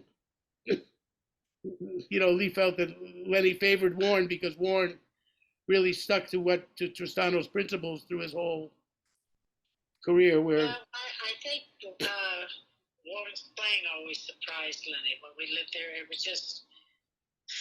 was wonderful. It was like living in a music box. Warren would be playing downstairs, and Lennie would be playing upstairs, and I'd be in the middle, on the second floor, and it was wonderful. Wow! I couldn't have hoped for more. Well, thank you, Geraldine. It's been really wonderful to talk to you and really informative to shedding light on all these things. I appreciate you remembering Warren, and I thank you very much for this. I hope I didn't sound too goofy. No, you sound extremely lucid and erudite and intelligent, but you are. You sound What do you want? What do you want? Actually, you just gave us what we want, and All right. and Okay. I'm privileged to be your friend. I consider myself a new friend anyway. Yes, indeed. And thank you so very much. Thank you, Geraldine. Great to talk to you, Geraldine. Bye bye. Bye. Bye, girls. Bye. Bye-bye. Bye. Yeah, I gotta beg off, man. Getting a little tired. I gotta make dinner for everybody. Got a house. Okay, I wanted to just talk a little bit about Lee's sense of humor, but if you gotta go, Well, like I said, I'm kind of crashing. all right. Well, Moving on. We've given it a good hour and a half. well, yeah, largely talking about WGBH, but Not really. We we haven't given Lee an hour and a half. No, But Yeah. I contributed what I can. I appreciate that. But did you ever tell Lee a joke? No, I used to tell him jokes no. on the way to the gig. He never told me. He never told me a joke. He told me a joke. He told me a couple of jokes. We would exchange jokes. We would trade jokes, and he suggested I perhaps should try a career in stand-up if I didn't make it in music, that we could actually be a team. Even he could be the straight man. But one time he called me up and he said, I need a joke. I said, well, okay, why? He said, I'm going out to California and I'm going to see my friend Shelly Mann. And we always have a joke for each other. So do you have a good joke for me? So I told him one joke and he chuckles. He goes, oh, pretty good. You got another one? So I give him another one. He says, yeah, do you have something with a little more of a premise? And he's tailoring the joke. He's saying, well, that was good, but is there something that's, that begins well, but is there a better build-up? And, and it was hilarious to try to tell him that joke. And he hated tapping feet. One time a piano player friend of mine sat in with us, and we were playing with Kenny Washington and Scott Lee at Gulliver's. And my friend is a very good piano player. He used to play with Ira Sullivan, and he's very good. He's on the bandstand, he's playing. And I say, so what did you think, Lee, at the end of the gig? My friend said, did Lee like it? Blah, blah, blah. I said, I'll ask you. I said, Lee, what'd you think of him? Lee said, all I heard was his damn foot. All I heard was his foot tapping. So anyway, there's a lot of other stuff. But thank you for your time, Hal. It's great that you did do this, and Same here. I always enjoy talking with you. And yeah, and George, I guess you can stick around for another minute or two. Yeah, I can stick around. And Hal, I'll be in touch with you soon. Yeah, okay. We can work something out. Yeah, great. Well, I'm glad to get you guys together. My apologies. I have my body. It's body betrayal. No, hey man, you're a little older than we are even, but you held up well. You held up well, and I'm glad that you guys got together. They say it's better to look good than to feel good. I'd have to reflect on that. I'm gone. I'm out. All right. All right. Take care, Take Bob. care, Hal. I'd Bye-bye. look forward. I'd look if there's anything to use. I'd look forward to seeing it once you've edited it. All right. All right, man. Take care. Sure. George, a pleasure meeting you finally. Yeah, really. Yeah. All right. Let's We'll do it in talk. person. All right. But we'll stay on for a few minutes, George and I. Right. So, when you were playing with Lee, did he ever specifically make any comments or give you advice about your playing? Did he ever, he never made suggestions or? No, it was fairly loose. And I think, one of the things I took away from that is that I think if he didn't say anything, he liked what I was doing. Plus, he also came over often, when we were on stage. He would be on my left side, the bass would be on my right side and the piano would be, on the further on the right as we're facing the audience. And he could roam around a little bit, but then he'd come over and play next to me, which I found as, kind of an honor that he would come over to connect with me rhythmically. And so very little was talked about. We sometimes, before the gig, we'd kind of go like, okay, let's start with this. Or he'd say, I tell you what, I'm going to do this solo thing. And then Dan Teffer, the pianist, would do a solo thing. Then Jeremy Stratton would do a solo thing. Then I would do a solo thing. And then we'd all start to, kind of pair off, or we'd play a quartet. But it never worked that way. Everything that was talked about before the gigs, we never did anyway, because Lee would often just start and then it would go from there. Sometimes we wouldn't exactly know what he was starting with, because he'd be very abstract, probably because he's fishing for ideas and notes and things that would, sort of coalesce to a tune. Yeah, I used to love the way he did that. Right. So we'd be sitting there thinking, okay, maybe it's all the things you are, but we're not sure. And then he played kind of through maybe about maybe one chorus or less than a chorus. He'd stop and he'd say, that's a quiet band, isn't it? Like to the audience. And the audience would, of course, chuckle. And then, it's kind of putting it on to us to, come in. Eventually, we would all sort of sneak in, and it would all, feel great. There were a couple moments like that. Otherwise, man, I don't really ever recall him saying, "Hey, do this or do that." Maybe he'd sometimes indicate he wanted sticks because he couldn't hear the brushes or something. But we had certain conditions later on, when we started to, when he was about 88, 89, going on 90, in 2018. There were some moments where we had to sort of make sure that he didn't play the same tune after he had just played it.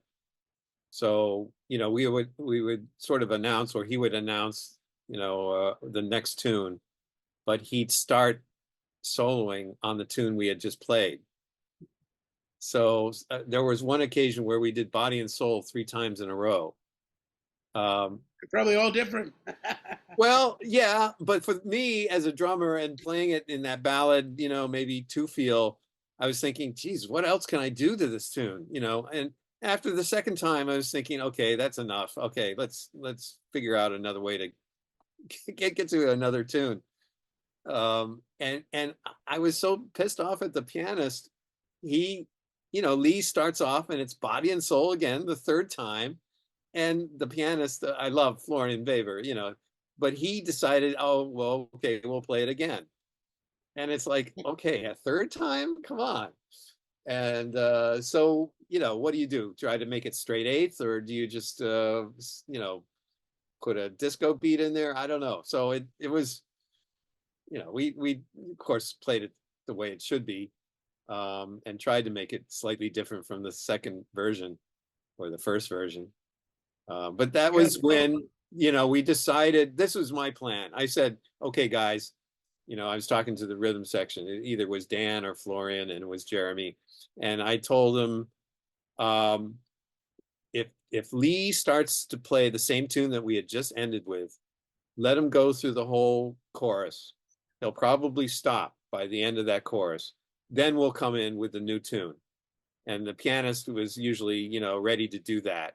And then Lee would get the idea, oh yeah, we are playing Darn That Dream, or, you know, one of something the else. Tristano lines or something like that. Tempo or something. Yeah, it would be a different tempo and different feel and different, you know, key. So, you know, it was a problem because Lee, I guess it was just like playing in his living room. He just, you know, wasn't sure what he had just played, and he just continued to play what he felt was the tune, you know? Well, that's age too. You know, sometimes, Exactly.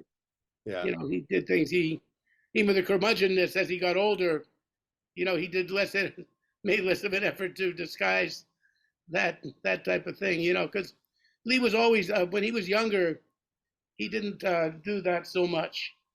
He, in Well, fact, when we had this band, when we made our gig at Sweet Basil and then made our record, Lee said there's only one condition in which we should play, because the club had suggested we get together. We were practicing together anyway, and I considered myself a student, but he didn't for some reason.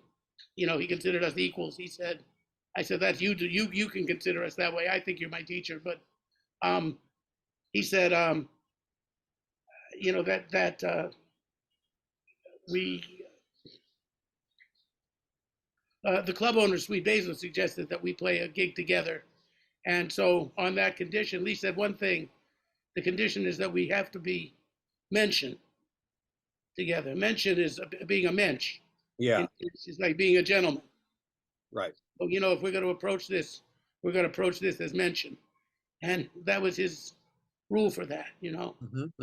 The only time I ever remember Lee saying something to me, which was really interesting, besides the time he told me about double time and waiting for it, was when I was about 18 or 19. I'd known Lee for about a year and a half, 2 years, and I'd really immersed myself into his way of playing, along with Bird's way of playing and Sonny. I still had my other influences, but when I played with Lee, I was able to get into this kind of psychic kind of head that could be right pretty close to what he was thinking. So we're playing All the Things You Are one day. I remember it was All the Things You Are. And we're getting into it. He stops me. And I said, you stopped. What happened? What happened? What did I do? Did I do something wrong? He said, well, maybe I wouldn't call it wrong. He said, but let me present you with an idea. He said, my whole life, you know, there have been times in music, many times I was very happy that I do this. And other times I've wondered why I even pursue it, because it can be very erratic, one's relationship to music. And say, I understand, yeah. He said, well, for instance, one thing that's kept me going and is the fact that I have thought of myself as being, for better or worse, unique. That there's nobody that plays like me, that I have my own way of my own uniqueness in music. And now you come along and you start playing all my shit back at me. And I no longer feel unique. It actually, you may mean it in a complimentary fashion, but it bugs the shit out of me. And it kind of hurts me too. I don't know why, but I don't like that. Huh. And all I can tell you is find your own damn uniqueness, because you can't have mine. Yeah, it's a great lesson. I think that there was one other thing that he got a little bugged about. I remember a gig we had at the Jazz Gallery. This is, you know, this is 2008 or something like that. And it was the quartet, but we had a guitarist this time. And I won't name his name, but a really great, you know, unique guitarist. But he tended to sing along with what he's soloing on. And Lee Lee didn't like that for some reason. And he told him, what are you, Frank Sinatra or something? Like uh, and it really put him off. The guitarist was like, oh my God, he's already kind of, shy kind of guy. And, this is a big gig for him to play with Lee. And for Lee to, put this little onus on him, it kind of frightened him a little bit. And he tried to suppress his voice as he was playing, but I don't know if he could. Some guys like to express themselves, with the Oh, little, Bud Powell did. You hear Bud yeah, Bud Powell, humming right. and groaning and Oscar Peterson, Keith Jarrett, there's a whole line of guys. My brother also, when we did a year, I think, or two playing with Lee as a set rhythm section, just my brother and myself trio. But Lee really got on my brother's case about his way of vocalizing as he solos. That's kind of Eddie's signature. Eddie does do that, yeah. Yeah. So it really kind of, this started to build up. There was a lot of tension on the gigs, and Lee was getting frustrated with that. And there was one gig where Lee challenged my brother, first of all, to play unplugged, with no amp, and to not sing during his solos. And it was an amazing gig, I have to say. Mm-hmm. Not that I get bugged by Eddie, doing his thing. I don't. I love what Eddie does. He's my brother, after all. But this was a unique gig where, first of all, you didn't have that ampy sound from some amp that he wasn't used to. This was in Europe. And it was an incredible little venue, and the people surrounded us like as a table. What do you call it? A theater in the round. Mm-hmm. And acoustically, we all played really beautifully, and you could hear Eddie, and it was the bass, the way it should sound, at least in that case. And man, that was the only time that happened. And then the next gig, Eddie had an amp and he was doing his thing again, But Lee at least challenged him to try a gig without singing, and it was one of the most beautiful gigs I ever did with my brother. But he didn't go back to that. That was interesting. Wow. Yeah, because look, it's a crutch, and he's a product of the '70s, the pickup generation. The pickup generation, exactly. The pickup. Now the thing with Lee that was funny was his insistence, especially as he got older, of singing a lot himself. Right, that's true. Going down and he'd start scatting in the middle of everything. In fact, the week before, about a few weeks before he died, he was at my house, and we played a session here. Oh, I didn't know that. Yeah, I have a tape of it, but the problem is that most of it, you just hear him humming and singing, scat singing vaguely in the background while the rhythm section plays. Wait a minute. Wait, this was at your house or this was at Lee's place? Oh, this is at my house. He came over here. What are you? Tommy Morimoto, the year that he died, 2 weeks ago. My wife knows the date. 2 weeks ago, 2 weeks before he died. And this is the next to the last time I think he played the horn. He came over here, and we had Steve Sandberg visited on piano, a friend of mine. I know Steve. Yeah. Yeah. And Kyle Kalina played bass. And I don't remember we had a drummer, but we had Tommy Morimoto was here, my buddy Tommy, saxophone Well, wait a minute. How did Lee get to your house? Because he was really sort of, house. And Tommy took a cab. They took a lift, or I don't know how they got here, but they got here. Was he with somebody? Tommy Morimoto. Tommy's a saxophone player who was hanging out a lot with Lee toward the end. Wow. I'm completely surprised. Yeah, Tommy brought him. Yvonne, how did Lee get here with Tommy that day? They took a lift here or something, right? Yeah. Was he really frail? He was quite frail, but he was not too frail to play. He played and he sang. And here's the funny part. At the end, we had to go to Baltimore the next day and leave fairly early. So we had some Chinese food after we played.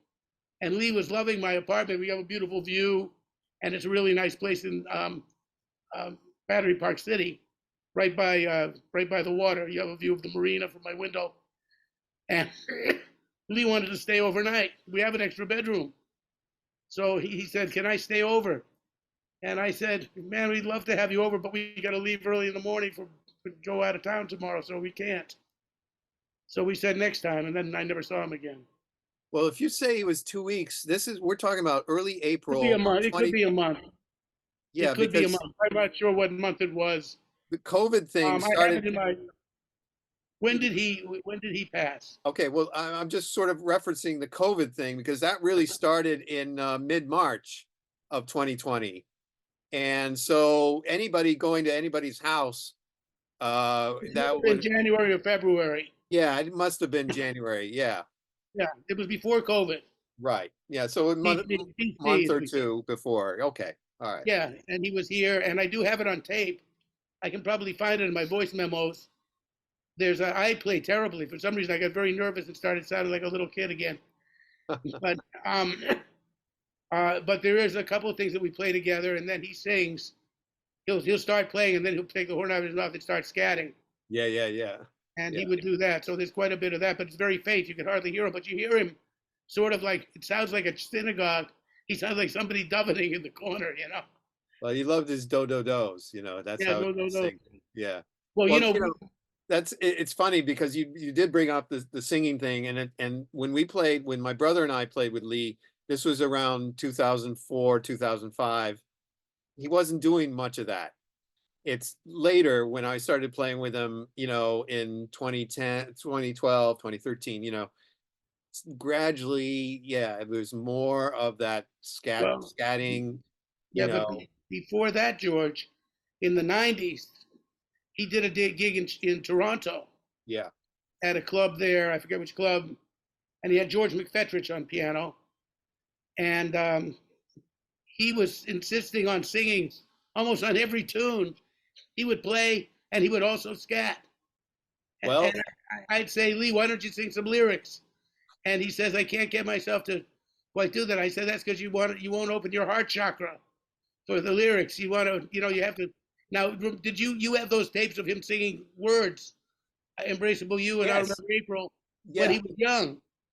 That's No, amazing. no, he wasn't that young. No, this is what I didn't know. And once started going through the archive, he actually did a recording with some Italian group where he's actually doing lyrics to "I Got It Bad." And No, this is what? not. This is from the 40s in Chicago. Yes, I know about this first recording Uh, where they think it's Lee with I'm forgetting the accompanist, and it's from 1945.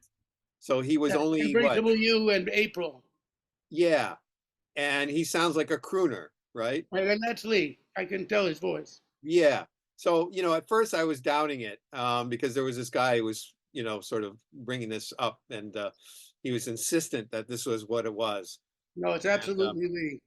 I would say. yeah, and also I started to do some research about those early years, and he was often featured on a blues number. Round the clock blues. Right, Well, round the clock blues. right, exactly, with those Chicago bands before he But had.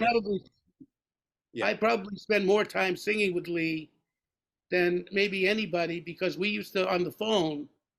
We would trade fours and eights. We'd take a tune, and we would scat with each other for quite a bit. We'd say, "Let's do Stella by Starlight." yeah, And that was before I had this operation and I lost my voice. But we would enjoy trading fours and taking a tune, all of me or all the things or something like that, alone together, and doing a couple of choruses between our conversation.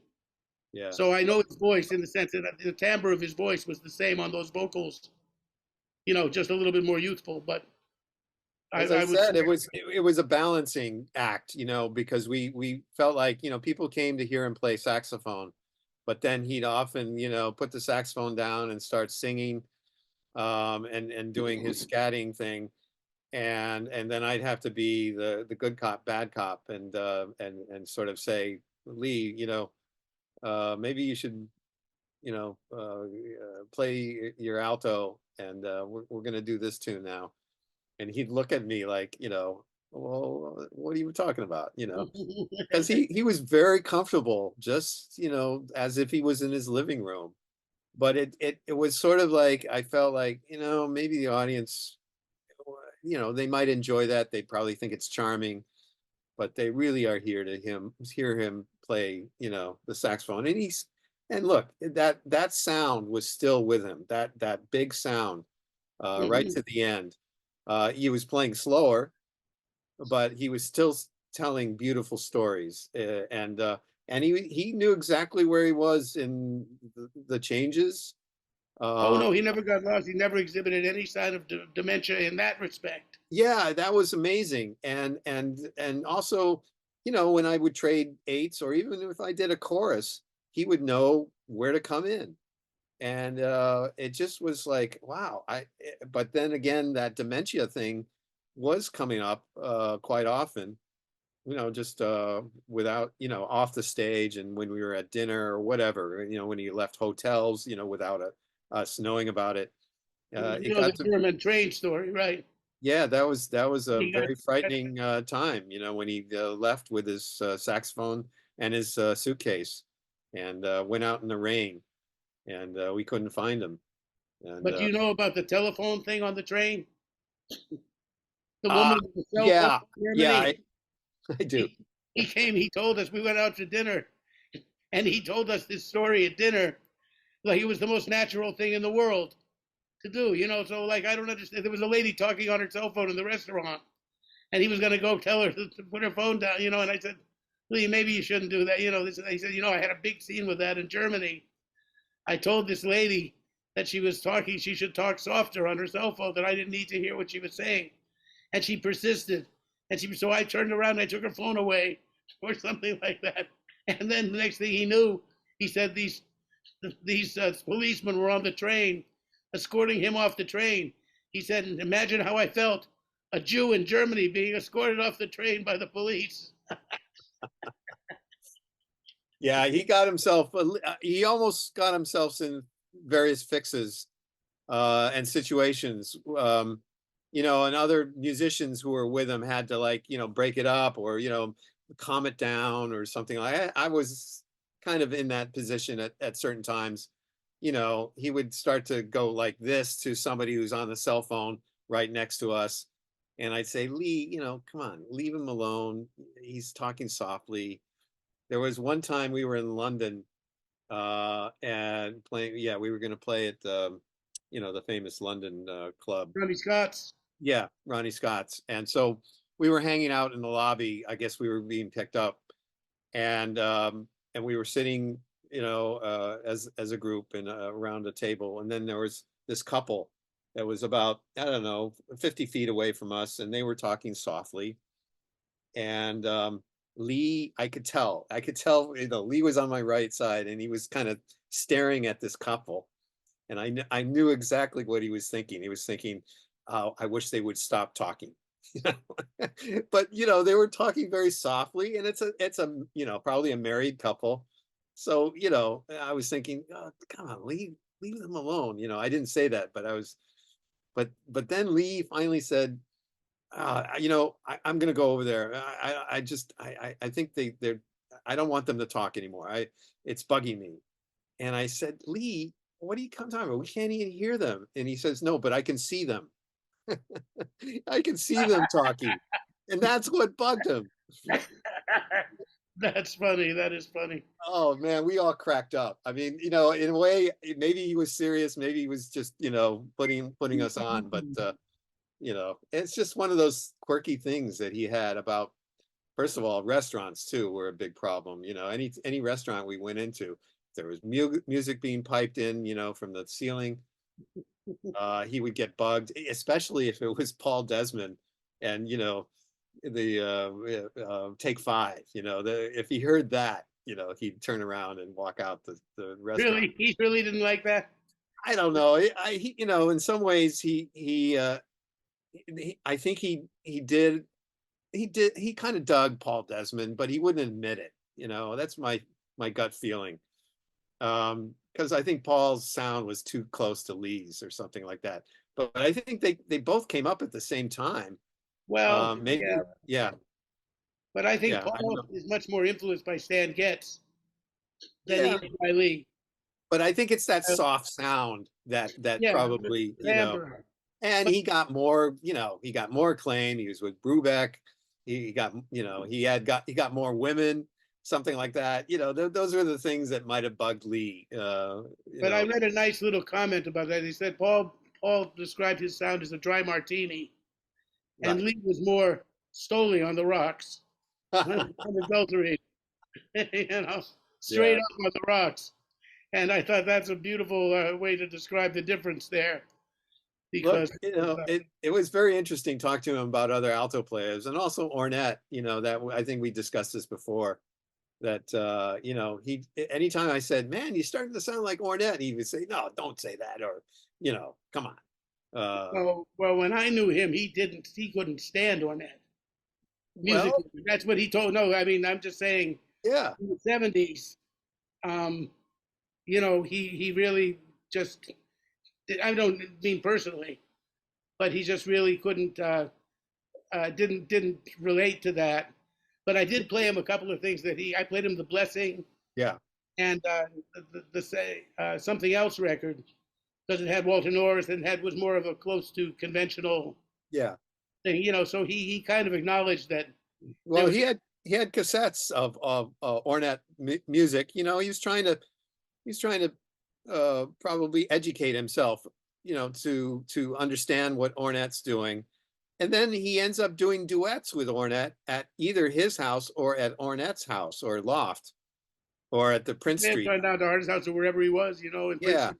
And then there's this major recording. It's actually a rehearsal of Lee and Ornette with Charlie Hayden and Billy Higgins at the Harmonic Studios, and they're rehearsing for what's going to be a gig at the Umbria Jazz Festival, and this is 1998. And this recording, it's basically rehearsing through all these new Ornette tunes. They go through it 2 or 3 times. Everybody's soloing.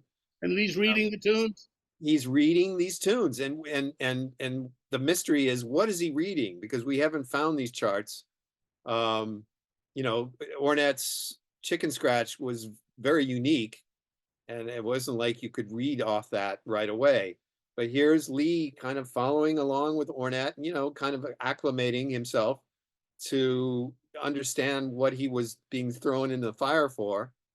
And we got this document, 3 DATs worth of this group playing and being recorded well. And this is, in a studio with Charlie's in a booth, Billy's, playing beautifully, and then there's a month that goes by, and then they do the hit at Umbria, and there's a guy in the audience that recorded that. There might be a board recording that we don't know about that DiNardo has, but Well, Lee asked me once. He said somebody mentioned that my tone is similar to Ornette's. Do you hear that? I would say there is a similarity. So when you hear these two alto players together with this glorious recording, man, the first time I heard it, I screamed, because I was going, oh my God, I've been looking for this. This is something that Lee had mentioned, with Phil Schaap, that he did this project with Ornette. I would like to hear it too. And I told Lee that, I said, well, I said tonally, you are closer to Ornette in the sense of having a darker sound than you are to Cannonball or Phil Woods. You sound more like Ornette than you do. I mean, you have more of a similarity with the timbre that Ornette gets. I agree. You do with Cannonball or with Phil Woods, for example.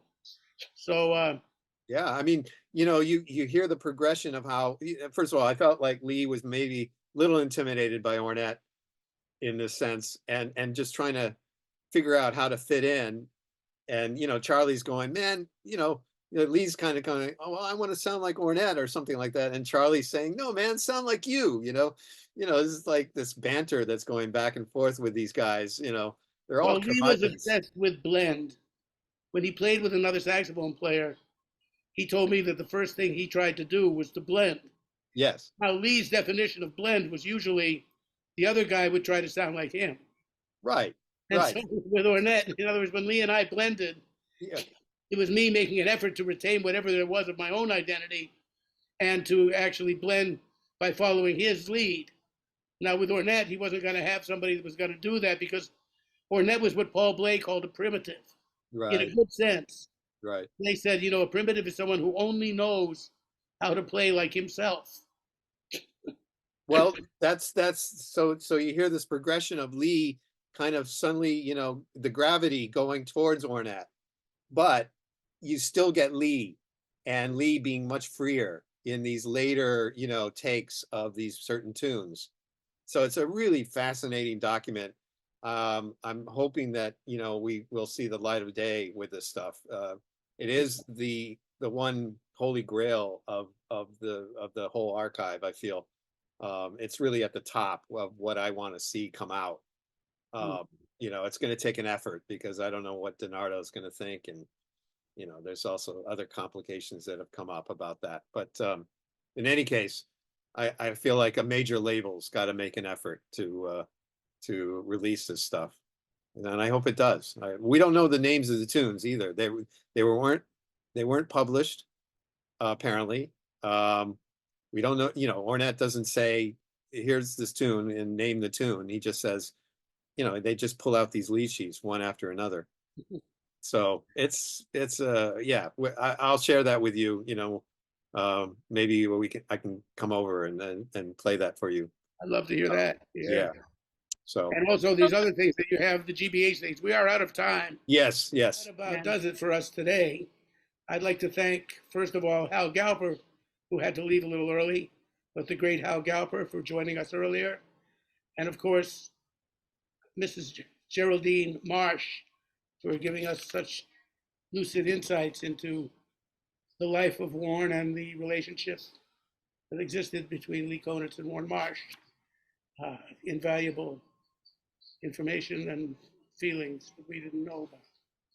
And my friend, who I've known since he was a little boy,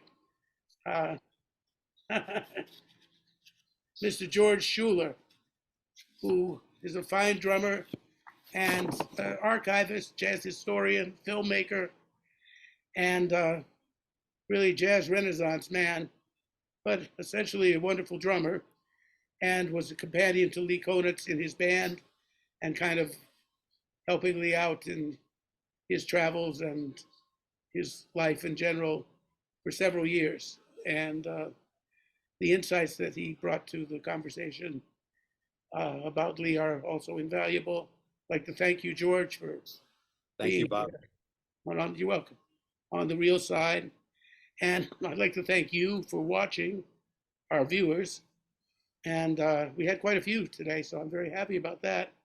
And if you want to see more episodes like this one, please like this episode and subscribe to Bob Mover Jazzability, or at Bob Mover Jazzability, right? Tell others to join and watch this too. And you can also support us by going to Patreon at Bob Mover Jazzability and get some perks for supporting us. Thanks again, and see you next time. Happy New Year. Happy New Year, yes. And God bless everybody.